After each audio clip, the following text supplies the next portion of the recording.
Ano yung pinakamahirap nung tinatayo mo tong negosyo na to? Na Mahirap. pinagdaanan? Napakahirap siya at first, lalo na nung una. Kasi hindi mo alam kung may isang kliyente ba na magtitiwala sa iyo. Yes. Oo. Kasi sa services.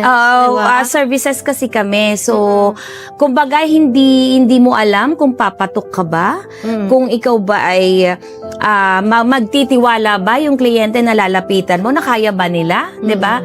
So, andun yung takot, ang dami talagang hirap. And then, nung nakakuha ka na ng kliyente naman, isa sa mga pinagdaanan natin na mahirap is yung sa collection.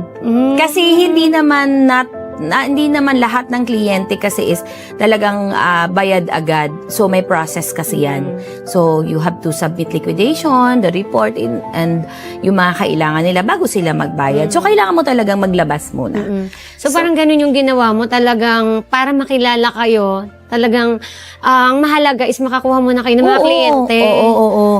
Kasi ang client namin noon, unang-una nagbigay sa akin ng project is ang JS Unitrade.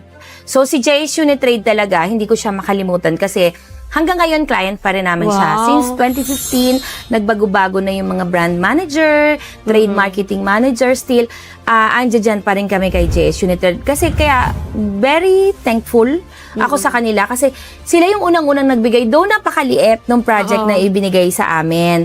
We started at 5,000 and then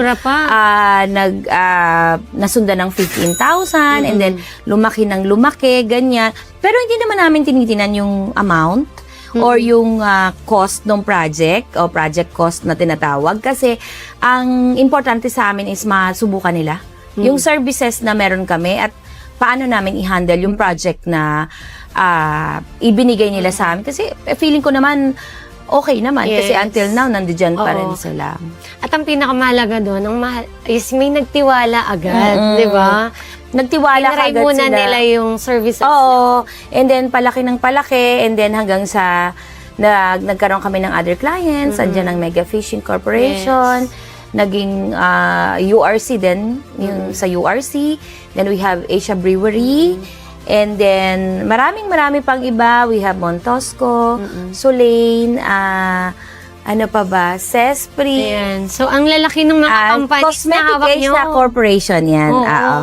Ang dami. Ang lalaki. At marami pang iba. So, yung iba, hindi ko na-mention. Hindi ko ma-memorize. But, yun. Yes. So far, nakakatuwa lang na sila, mismo yung mga clients ko, nagre-refer doon sa other clients din.